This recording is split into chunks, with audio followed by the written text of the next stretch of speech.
Trudeau's payback to his union friends. I'm Brian Lilly with the Rebel.media. Prime Minister Justin Trudeau went before the Unifor convention in Ottawa this week and got a raucous response, a standing ovation, as he told them he would do away with bills such as 377 and 525.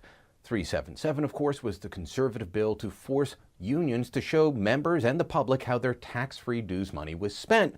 And 525 gave union members the right to a secret ballot in federally regulated workplaces if they want to certify or decertify a union. A secret ballot instead of a show of hands or signing on of cards. You know, the type of thing that we've had in federal elections since the 1870s. But Trudeau's doing away with it because union bosses don't like those moves. Now, this is nothing new to audience members of the Rebel, but it is still something that plays well to the base. But what was more telling in Justin Trudeau's speech before Unifor was he admitted up front that he was paying them back with millions upon millions of dollars for the help that they gave him in getting elected. Budget 2016 outlined our plan to invest $120 billion in infrastructure projects over the next 10 years. This investment means better, well-paying jobs for union members and more livable communities for Canadian families. We invested more than $85 million in union-based apprenticeship training. Notice his emphasis on the millions upon millions of dollars in union-built infrastructure programs, the $85 million for union training, essentially giving over trades training to unions instead of schools. This is complete payback. Now, Unifor, we know, had a hand in helping get Justin Trudeau elected. They spent more than $300,000 on advertising during the election campaign. They also were one of the main backers of Engage Canada, but we don't know how much. You remember Engage? This was the U.S.-style super PAC that wanted to make sure that the Conservatives were out and somebody else was in.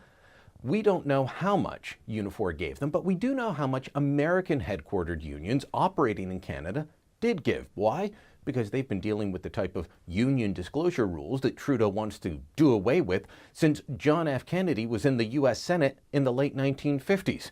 Well, let's take a look at some of what is in there. The Canadian Steelworkers branch, the United Steelworkers of America, they gave $1.5 million. The Firefighters Union gave $500,000.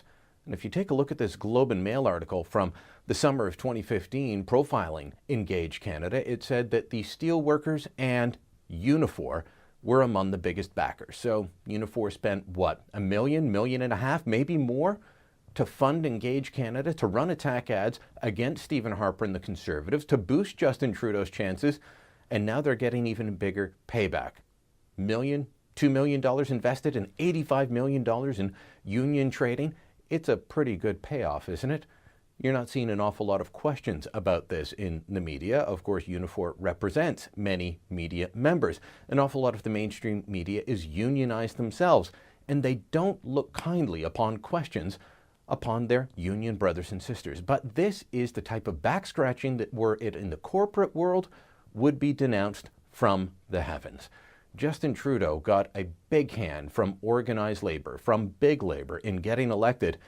When he appeared before their convention, he just admitted he is using your money. He is using taxpayers' dollars to pay back the favor. Shame on him, shame on them, and shame on the media party for ignoring this. Thanks for watching. Click here to never miss a Rebel update. Want even more of the Rebel? Well, click here to become a premium member.